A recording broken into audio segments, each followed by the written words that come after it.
Hey, Saul. Saul, come on. Behave, Saul. Hi, everybody. I'm David Schlesinger, and this over here is Ben Cantor, and together we're Eric's best men. Let me begin by thanking the Khans and the Sterlings for a magical weekend. I'd like to start by taking you back to New York City, circa 2006.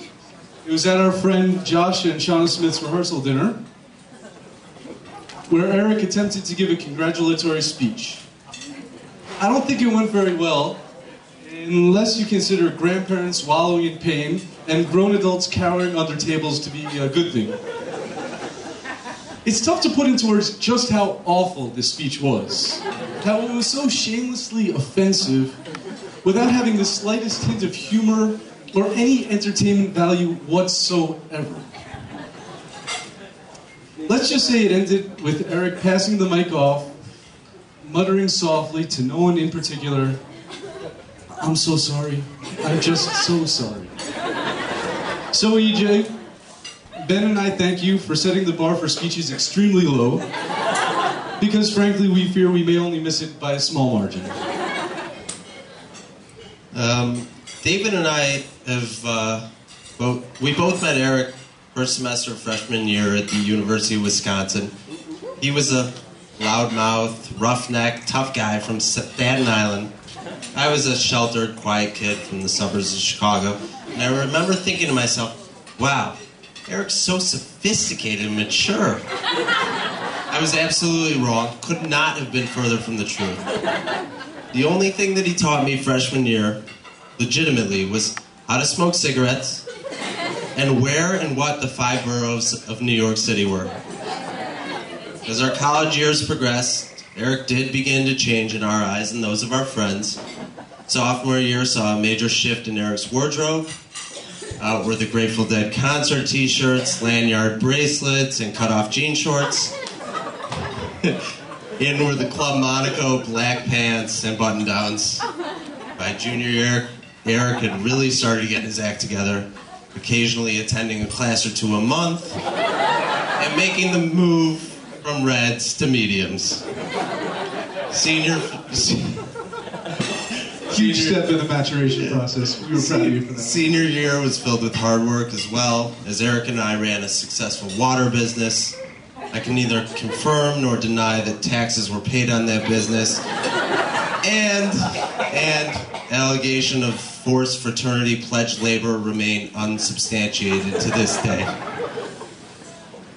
Fast forward a little bit, and the course of Eric's life was forever altered for the better when he met Stephanie. But in typical Sterling fashion, things weren't so straightforward. You see, EJ had been working on Wall Street for a few years and was casually dating Steph, but things weren't so serious. It was only when he got a prestigious offer to work for an investment bank in Australia, as Mr. Khan highlighted earlier, that he was forced to look deep into his soul and decide what he wanted out of life. And he came to the correct realization that Steph was his soulmate, and that she was just too amazing to risk losing. Except for some asinine reason, he came to that conclusion, still went to Australia, wallowed in misery and self-pity for 2 weeks, and only then returned to New York to start his life with Stephanie. And I should interrupt. He still owes me $600 for my share of your going away party. I took off from work, flew my wife and I out to New York, paid for drinks and dinner for 2 nights for what was essentially a happy 2-week Australia vacation party. Don't think that that's been forgotten. You can add it to the tab. Noted and seconded. Regardless, those 2 weeks in Australia were key to the formation of the new Eric. You see, instead of catching waves or putting a shrimp on the Barbie, I happen to know for a fact that Eric spent every waking hour outside of work connecting to Steph in the only way he knew how. He watched countless hours, and I mean episode after episode, of Sex and the City. I'm serious. And it's our theory that this period had a profound effect on Eric, the extent of which we're only coming to recognize right now. I think that what happened is that during those 2 weeks, the man broke himself down and built himself up. Only the foundation for the new Eric was built out of Cosmos and Milano Blahnik shoes. So when Eric came back, we noticed small changes in the kid who started out a little rough around the edges. Like polo shirts, then zippered collared sweaters, then penny loafers. Then the big changes started happening. Back lasering, spin class, carb counting. And who could forget the ABC special? I mean, broadcast to millions in the greater New York City metropolitan area, in which Eric was seen waxing philosophical about the finer points of registering for cutlery and stemware. Standard. It's a Fabergé, you know, like the egg. And then Ollie, we all simply adore. But Eric, come on, dude.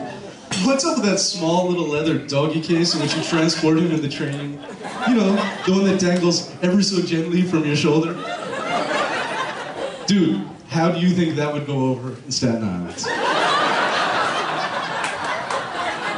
Eric, you've obviously transformed yourself over the 12 years that we've known you. And we are not talking about the sex change. I'm with it. You've definitely made your share of horrific decisions. Australia and the gecko tattoo come to mind. But you nailed the most important decision in life. You have found and somehow convinced to marry you a beautiful, kind, caring, and spirited woman who we have grown to love and adore more than we actually do you. So please, everyone raise a glass, Saad, a shot of tequila, and join us in wishing Eric and Stephanie a life full of health and happiness and love. We love you both. L'chaim.